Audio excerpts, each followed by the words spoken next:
नमस्कार मेरे भावी योग्य शिक्षकों, आपका स्वागत है आपके अपने ही यूट्यूब चैनल बीरू एकेडमी पर। सभी को गुड मॉर्निंग, वंदे मातरम, जय हिंद।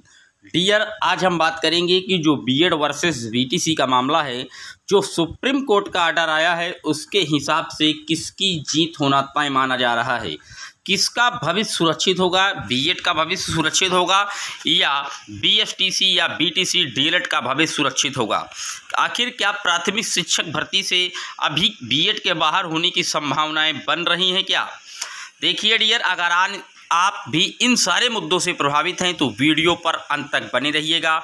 ये चैनल एक एनालिसिस और ऑथेंटिक अपडेट के लिए जाना जाता है, तो अगर चैनल पर पहली बार विजिट किए हैं सब्सक्राइब कर लीजिए। देखिए डियर, पहले आपको बता दें कि इसकी सुनवाई कल दिनांक 2 सितंबर को इलाहाबाद हाई कोर्ट में होना प्रस्तावित है, लेकिन इलाहाबाद हाई कोर्ट में मुझे बहुत कम उम्मीदें हैं कि कुछ होगा, क्योंकि सुप्रीम कोर्ट ने इसका फाइनल डिस्पोजल लेटर जो ऑर्डर है वो जारी कर दिया है। तो इस हिसाब से इलाहाबाद हाई कोर्ट जब केवल 2 सितंबर को कल सुनवाई होगी तो वो सिर्फ डेट बढ़ा देगा, इसलिए हम इलाहाबाद हाई कोर्ट के मुद्दे की कोई बात यहाँ नहीं करेंगे।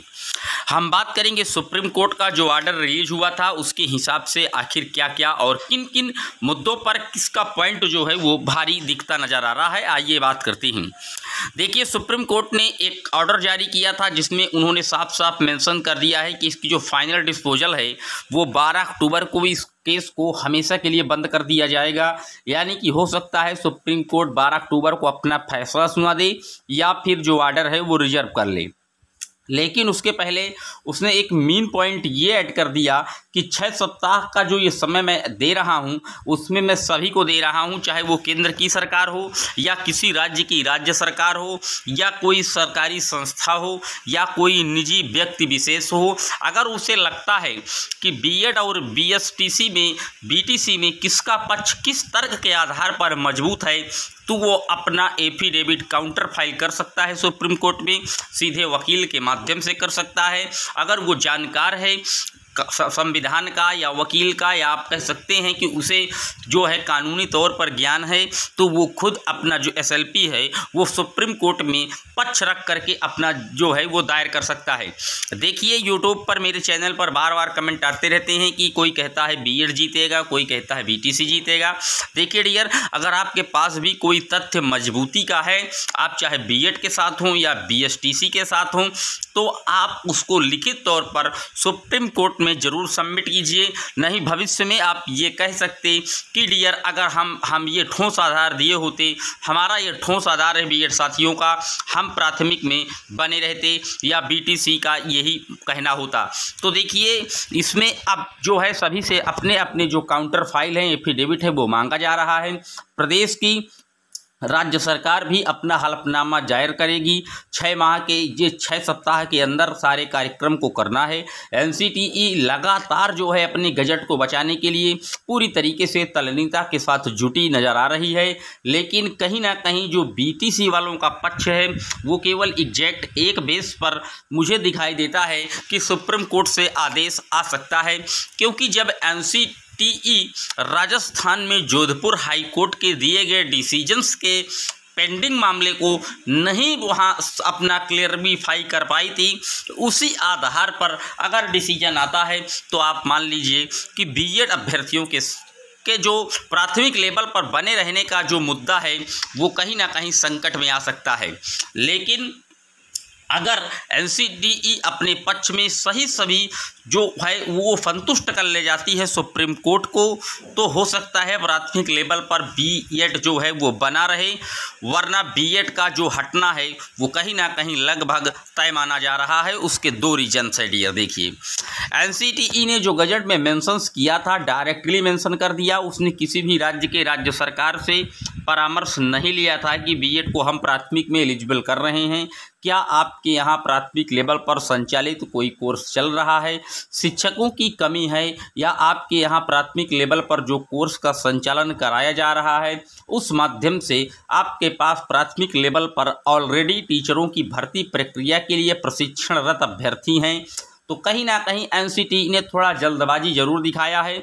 उसी का हवाला सुप्रीम कोर्ट ने दिया था कि प्रत्येक राज्य सरकार भी अपना हलफनामा दायर करे कि हमें बीएड को प्राथमिक में रखना है या नहीं रखना है। देखिए, केंद्र देखिए सुप्रीम कोर्ट ने बहुत दिमाग से एक एक पॉइंटों को बारीकी से जो है वो बिल्कुल लगा दिया है कि जह में दोबारा कोई ये ना कह सके कि हमें एक मौका और मिला होता तो हम इसमें अभी जो है कुछ ना कुछ पॉइंट सिद्ध कर देते।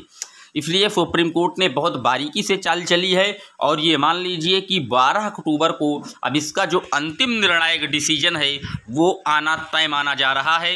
हो सकता है ऑर्डर रिजर्व कर लिया जाए या फाइनल डिसीजन सुप्रीम कोर्ट के द्वारा सुना दिया जाए।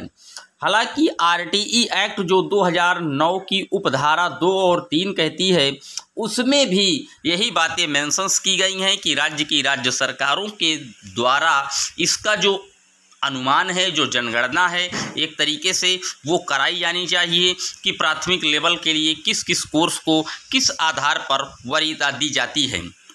देखिए डियर, अब इसमें ये पेंट काफ़ी ज़्यादा पेचीदा फंसे हैं, लेकिन जो बीटीसी के अभ्यर्थियों के पास एक महत्वपूर्ण एफिडेविट है वो जोधपुर राजस्थान का दिया हुआ एक डिसीजन है जिसमें उन्होंने रेट लेवल 1 की भर्ती प्रक्रिया में पूरी तरीके से बीएड को अवैध करा करके एंट्री नहीं दी थी। उसने नोटिफिकेशंस के गजट को 28 जून 2018 को पूरी तरीके से रद्द कर दिया था डियर। उसी का बेस जो है सुप्रीम कोर्ट में पेश किया गया है और सुप्रीम कोर्ट ने उस बेस को अभी तक ये मान लीजिए कि 90% सही तथ्य पाया है। अगर सही ना पाता तो वो यूपीटीईटी प्रमाण पत्र पर जो स्टे है उसको जो है छापने का कार्यक्रम शुरू करवाने का आदेश दे सकता था सुप्रीम कोर्ट, लेकिन सुप्रीम कोर्ट पूरी तरीके से यूपी टेट के प्रमाण पत्रों पर रोक लगाकर कुंडली मार कर बैठा है। इससे कहीं ना कहीं ये जरूर अंदेशा हो रहा है कि बीटीसी अभ्यर्थियों का जो पक्ष है वो हल्का मजबूत दिखाई पड़ता है, लेकिन बीएड के साथ केंद्र की सरकार हो, एनसीटी हो या कई राज्यों की राज्य सरकार हो, वो पूरी तल्लीनता के साथ बीएड अभ्यर्थियों के साथ भी खड़ी है। तो अभी हम कुछ कह नहीं सकते कि किसकी जीत होना तय है, लेकिन अगर आप सिर्फ प्राथमिक शिक्षक भर्ती की तैयारी के उद्देश्य से आए हैं तो ये मान लीजिए कि बीटीसी को प्राथमिक लेवल से कोई बाहर करने वाला है नहीं डियर। ये आज का अपडेट वीडियो था, कैसा लगा कमेंट बॉक्स में अपनी राय जरूर व्यक्त कीजिए। किस आधार पर किसका जो पॉइंट है वो मजबूत है। चैनल पर पहली बार आए हैं ऑथेंटिक अपडेट के लिए चैनल को सब्सक्राइब कर लीजिए। Thank you.